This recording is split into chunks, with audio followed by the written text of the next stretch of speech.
and I were playing in the playground when a boy called my name.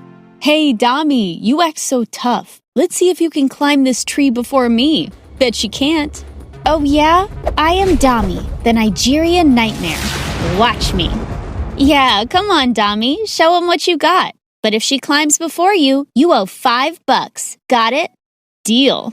I got to the top within a minute, but right then, Mom appeared out of nowhere, and she had seen my stunt, and she looked furious. "Oh my God, what are you doing, Dami? Are you out of your mind? Get down at once." Well, I tried to come down, but got stuck on a branch and ended up falling on Mom. Tito had a good laugh and collected the bet money from the boy. But the moment Mom turned to her, she made that innocent face of hers and then winked at me to stay quiet. Oh, I wish you could be like Tito. She is so perfect. Yep, perfect she was. In fooling Mom, Tito was obsessed with making money. She'd make bets, date rich guys, and one time even sold Mom's earrings without telling her just because she needed to buy the latest iPhone. But I never ratted my sister out because we were inseparable. She was my confidant and I was hers. Hi, my name is Dami, and I am from Nigeria. Please like and subscribe. Ever since my sister Tito and I were kids, people always said how different we were from each other. While she looked like a Barbie, I may have looked like G.I. Joe. Her hair was so shiny that people on the streets begged to touch it. Mine looked like a bird's nest, and at times I could barely comb it.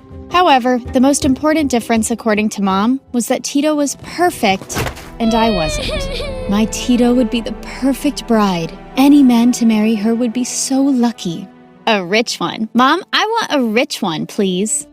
Let's see if we can find a rich one for you. But Dami, I don't know how I'll get you out of the house. With all your hobbies like a boy, Dami, no girl climbs trees, fights, and definitely doesn't have short hair. You need to behave like a proper lady so some guy will fall in love with you and marry you. Yuck. Marry boys? Mom would always be talking about these things, but thank God Dad was different. He loved Tito and I equally and gave us the freedom to be ourselves. Don't worry about Dami. No boy will be choosing her. She will be the one to choose a boy for herself. One time when I was 12 and Tito was 15, we were walking home from school together. On our way, a really cute guy bumped into Tito, and the two started talking as if they had known each other forever. It was so boring, standing on the side being Tito's sidekick while the guy asked for her number and complimented on how pretty she was. Just then, I saw a crowd excitedly watching something on a TV at a storefront. When I joined them, I saw they were cheering for two girls in a boxing match. Who knew girls could box? Fascinating. When we reached home, Mom kept asking why we were so late, but all I could think about was the boxing match. That night, I watched tons of videos about women's boxing, and in a few days, I was practicing around the house. And it really drove Mom mad. She hated the idea of women being boxers and forbade me to even think about it. No daughter of mine is going to be a boxer. Got it? Fine. She could stop me from pursuing boxing as a profession, but she couldn't stop me from practicing at home. But one time, when I broke a vase that had my great-grandma's ashes, Mom gave up. Oh my God. Just take her to some boxing academy. Please don't practice at home. Ever again. Yippee! Dad and I were ecstatic. Dad got me into a boxing academy, but since I was the only girl in that place, boys weren't keen on letting me practice in peace. As if it would scare me off. One time as I entered the gym room, I saw some boys practicing boxing on the punching bag. When I asked for a turn, they just laughed at me. Oh, little girl, your fragile fingers will hurt. Leave this to the boys. Why? Are you scared I'm gonna do better than you? I guess if I were you, I'd be scared too, little boy. The boy looked pissed, but moved aside to let me practice on the punching bag. It was my chance to show them what I had. I totally destroyed the punching bag. After that day, no one ever called me a little girl. I had been in the academy for just over 6 months when my dad got an amazing job in the city. Now my academy was just a 2-minute walk away from my new home. We were all so happy about living in the big city. We had heard so much about it, and I was excited to live in it. Tito was excited for a different reason. I love the city. Did you notice how rich the guys are here? I am sure I'll find a rich guy, make him fall in love with me, marry him, and live my best life. God, Tito, can you think of anything other than boys and getting married? Why not focus on studies? With the grades you are getting, how will you finish high school? I don't need to finish high school when I have a rich husband, duh. We had only been in the city for 6 months when I got some surprising news. Tito was getting married. Tito's boyfriend, Econ, was the son of one of the richest men in town. He and Tito looked totally in love. Well, Tito a little more than him. I wasn't a fan of Econ because he was going to take my sister away from me, but seeing Tito over the moon made me happy. Soon my house was swarmed with wedding activities. Just a day before Tito's wedding, I was so fed up and went to a local restaurant to get some air. When I walked in, I saw Tito's boyfriend and I decided to say hello.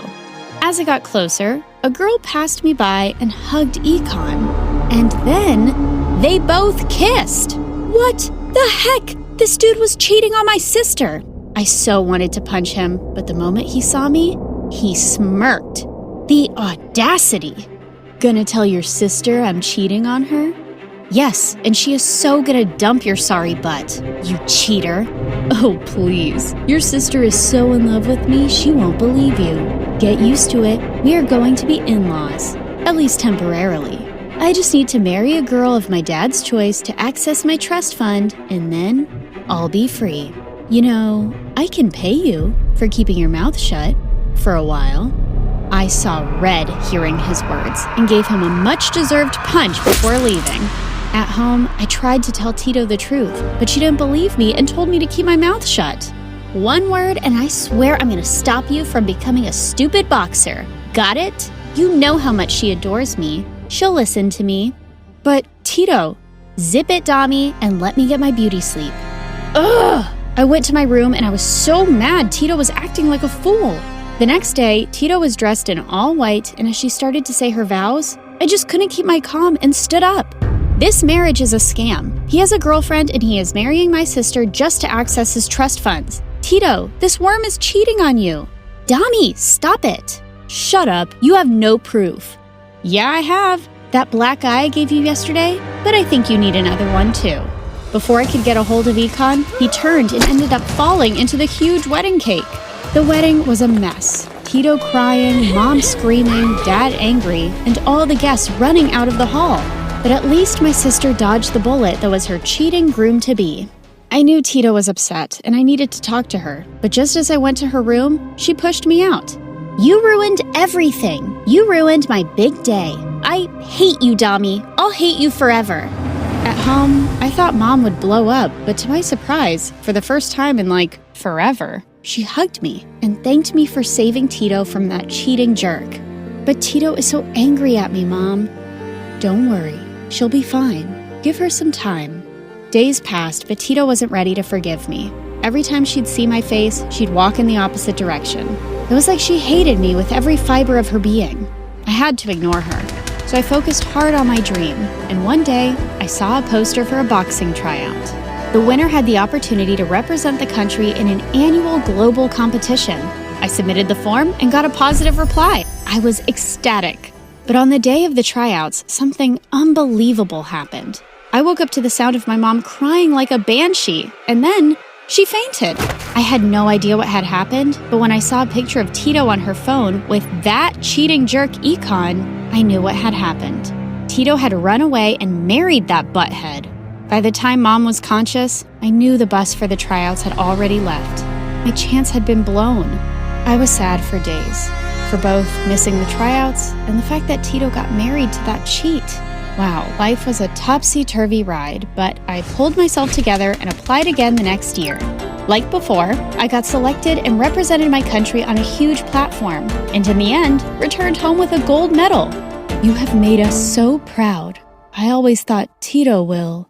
Mom, come on, cheer up. She is happy wherever she is. There was no stopping me. I won many championships and even started coaching young girls in the academy. But one time when I returned home, nothing in the world could prepare me for what I was about to witness. Tito had returned with a baby. So he left you, didn't he? Huh? Of course he didn't. I'm here to visit Mom and Dad. Just shut up and mind your own business. Well, Mom and Dad patched up with Tito, but her visit was just extending. It had been 2 weeks and she hadn't left. I knew that good-for-nothing husband of hers had dumped her. One night, as I woke up to get some water, I heard the baby crying in Tito's room. I peeked inside, and Tito wasn't there, so I picked up the baby and took her to my room. Gosh, my niece was a miracle from above. I had never seen a baby as beautiful as her. We instantly bonded, and in no time she was asleep in my arms. When I went to put her back, I was shocked to see Tito counting money. But the moment she noticed me, she hid her hands behind her back. "What do you think you are doing? How dare you touch my baby?" She was crying. And that money, where did you get it from? Huh? It's mine. I'm married to a super rich guy, remember? Give me my baby and stay away from my child. I don't want her turning into a Hulk like you. Look at yourself. There's nothing girly about you anymore. Tito, tell me, are you in some kind of trouble? I can help you. Shut up. I don't need your help. I'll never need your help. Get out of my room now. Something was sure fishy with Tito. I knew my sister too well, even when she was being a jerk to me. So the next day when she left the house with her baby, I followed her. She kept walking and finally stopped near the seaside. What was she up to? As I was lost in my thoughts, I saw her husband. The moment Tito saw him, she threw money in his face. But instead of being angry, the jerk smirked. Here's the money you asked for. I can't believe I had to steal from my mom and dad because of you. Just leave me alone now. Don't ask for my daughter's custody. We are done with you. Just as I thought, that cheat was blackmailing Tito. Wow, that's a lot of money. Now that my trust fund is empty, I am glad I got you to bring in some cash. That sister of yours is making quite the money. On second thought, I'll hold on to my baby girl. Having her with me guarantees my supply of money. All of a sudden, he started to run, and that's when Tito let out a scream. Instantly, I lunged and grabbed him by the collar, and Tito came in time to take the baby safely away. I always knew you were trash. This was long overdue. Saying that, I gave the jerk a much-deserved black eye. Once Econ was taken away by the cops for blackmailing Tito for money, my sister came running to me with my beautiful niece in her arms. Dami, how did you know? I followed you. You looked worried. I had to find out. I'm so sorry, Dami. So sorry for being a jerk, for not listening to you, for not admitting that I made the most foolish mistake ever by trusting Econ. Can you forgive me, Dami, please? Tito, shh. The baby is asleep. Look, I might not be able to forgive you right away, but I promise I'll always have your back and will always, always love my niece. Dami, and I promise I will wait for you to completely forgive me. Strong people like you will always find it in their hearts to forgive others, but they don't forget, so they won't be hurt again.